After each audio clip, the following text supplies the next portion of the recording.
let's talk about 10 more underrated albums from, fairly popular bands. I've done this before, I did it with 20 albums. That's two of them. I did it with 20, and now we're going to do another 10 that I feel like underrated, overlooked, and you need to check out for yourselves, starting with a big symphonic metal band, Nightwish. Angels Fall First. The debut gets overlooked. Obviously, by albums like Once, some of the newer stuff, with Floor, even the stuff with Annette. The debut gets overlooked, and I love the kind of folkiness of it. I love the rawness of it. It's a lot more, I don't want to say underground, but it has that kind of style and production around it, which might put off some people who love the more bombastic symphonic metal sound, but the more stripped down sound of the debut, I fucking love. And the song Tutankhamun might be my favourite Nightwish song. It has that Egyptian melody in, which I'm a sucker for, with the whole do do do do do do do do do do do do do do do. So good. I don't know what I'm doing now. Little fiddling a midget. I love it. Absolutely amazing. The Carpenter as well. Great vocals. I think Angels Falls First is underrated, and I definitely think you should give it another listen. So next up, let's talk about Blind Guardian with A Night at the Opera. This one gets overlooked a lot. They have a lot of fantastic albums, Blind Guardian do. Somewhere Far Beyond, Imaginations Through the Other Side, Imaginations from the Other... No singing. It's hard to do with Blind Guardian, because there's so many good sing-alongable songs, especially on this album. People seem to not like it because it's a bit bombastic and symphonic. Yeah, they had a whole fucking orchestra for this album, so maybe that's why, but the songs on here are some of the best they've ever done. Precious Jerusalem, it's one of the best Blind Guardian songs ever made. Battlefield, here on this battlefield is lost. So damn good. The bloody long 20-minute song at the end. I love every single song on this album. It's a phenomenal album. I don't understand why people don't like it. They say it's a bit too bombastic. Okay, that just makes it good.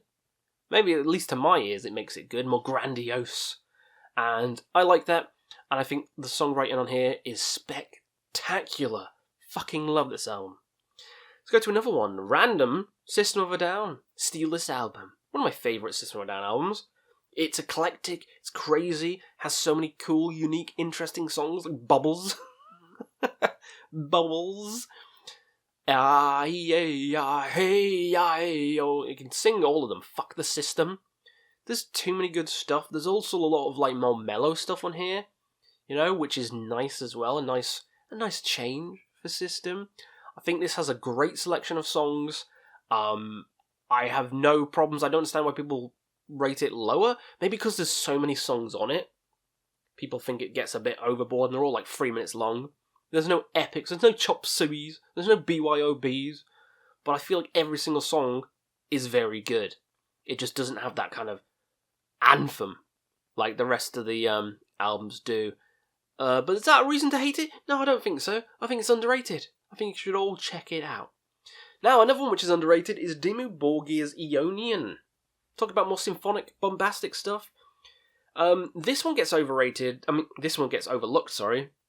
Because it's a later Dimmu album. And ever since they did the Holy Trinity, Spiritual Black Dimensions, Puritanical Misanthropy, whatever it is, and then Enthroned Darkness Triumphant, my personal favourite, they then went on a more symphonic metal binge. And some people kind of fell off. But I feel like Ionian, listening to it in a different sense, if you're listening to it, not in the context of all those earlier stuff, not in the context of For All Tid and Stormblast, but in its own kind of vacuum, it's such a fun album. It's one of the most fun black metal albums ever. And you just watch the videos for some of the singles from this album, and they're having so much fun. It's cheesy. It sounds more like Nightwish than Dimmu. I'll tell you right now, it sounds like Nightwish. But it's so fun. Council of Wolves and Snakes. It's such a fun song. Every song on it is just puts a smile on my face. It's in that Karakangran kind of style, but I love it. It's cheesy, it's goofy, it's fun, it's not meant to be taken seriously. So look at it in that lens, and you may find new appreciation for it, because I certainly have. I forgot what else I've put on this list. Oh yes, Tool's Fear Inoculum. Tool's Fear Inoculum, underrated. It got kind of slammed. People said it was boring. I don't see that. I think it's underrated. Pneuma, it's got such a great groove to it. Pneuma, dun dun dun dun dun. I saw them play it live. It was great as well. Descending is great. Tempest is a fantastically great long song. I feel like Fear Inoculum gets overlooked just because everyone started hating on it because the song lengths are too long or whatever. Learn Patience, my young Padawan. Learn Patience. I think it's an underrated album. I love it from start to finish. I have no qualms with it. I loved it when it first came out. I still love it now, and I don't understand the hate. I don't understand. I think it's a great album. I'd listen to it. Same as listening to Anima. Same as listening to Lateralis. Not as good, but it's still underrated as hell. Another one is Saxon's Thunderbolt. Saxon. Great band. Classic albums. Denim and Leather. Wheels of Steel. And some of the newer stuff as well. Hellfire and Damnation. Great stuff. But Thunderbolt is absolutely fantastic. Like, absolutely fantastic. The guitars sound punchy. The riffs are sexy. You know, stuff like Sniper, hard hitting. It's like classic, heavier version of Saxon. Like, they got heavier as time went on. And this album's so heavy, so catchy, and so good. It kind of rivals like Newer Maiden and stuff like that. Newer Priest, I put this on par with like Invincible Shield and Firepower. It's that good. Newer Saxon is very fantastic, and this album kind of gets overlooked. Not as much, but it still does compared to like the classics. No one really talks about Thunderbolt. I've never heard anyone talk about Thunderbolt. But it's a great bloody album. The song Thunderbolt, the Nosferatu song, it's just epic music, classic heavy metal, and I love it. We got some black metal for your bumhole. Estrangement by Drudkh. My favourite black metal band, and Estrangement gets overlooked. Everyone talks about Blood in Our Wells, everyone talks about Autumn Aurora, they talk about the newer stuff. Estrangement just gets kind of swept under the rug, when in fact it has that folky vibe, it has that same atmosphere as Autumn Aurora and Blood in Our Wells. It's just maybe the album cover's a bit dull. I feel like that's why people don't like it as much, the album cover, because the music, it's fucking phenomenal. Perfect peak atmospheric black metal. No one talks about Estrangement.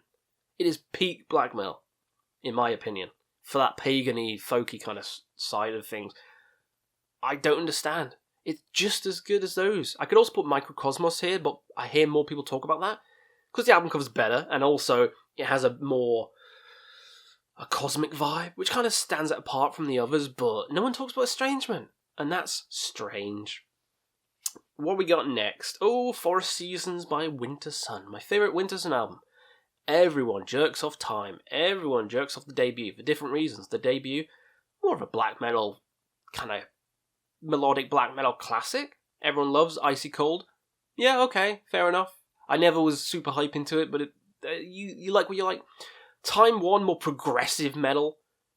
You know, leanings, everyone fucking jerked off over that, and then Time 2 came out, and it's like, oh! I didn't like either of those albums, really. They were fine albums, but Forest Seasons, I own. I love Forest Seasons. It's more atmospheric-y black metal. Like, and there's singing in it and shit like that, but it has, like, this folky vibe to it. Because, of course, you know, I love Drudkh. I love, like, Moon Sorrow and shit like that. Falconback. And this reminds me of that. So you can take your fucking melodic black metal and stick it up your ass. I'll take the folky shit, like Forest Seasons. Because the song, the winter one, so beautiful. So fucking beautiful. And Autumn has these crazy black metal screams in. Fucking amazing. And it's going through all the seasons, which I also love. I got an album going through all the planets. Mare Cognitum. Got an album going through all the seasons. I think it's perfect. I don't have a qualm with this album. I don't understand why people didn't like it. Maybe it's because it's only 4 songs and they're really fucking long. Maybe, but again, get your ADHD fucking checked. Fantastic album. Go re-listen to it. Questy says. Next up, At the Gates to Drink from the Night Itself. A lot of people didn't like this when it came out as well. It's not the metalcore-y, catchiness of Slaughter of the Soul. It doesn't have to be. This is a lot more melancholic, a lot more evil, dark album, and I liked that. I liked the vibe this album had. It was dripping in filth, dripping in darkness, and I like that more than the kind of, blinded by fear, metalcore jumping around. That's fine, but To Drink from the Night itself is better, in my opinion. My favourite is still At War with Reality, because that kind of mixes the two to a perfect cacophony, but To Drink from the Night itself is just fantastic as well. So if you like your kind of moody, melancholic, kind of, the production also helps it to be a bit more evil, then go re-listen to To Drink from the Night itself. And also, we have Bolt Thrower with Mercenary. Mercenary, great bloody album. So many great riffs. Great singing. It just has everything in. It just gets overlooked by all the other albums. It gets overlooked and overshadowed. But Powder Burns, come on.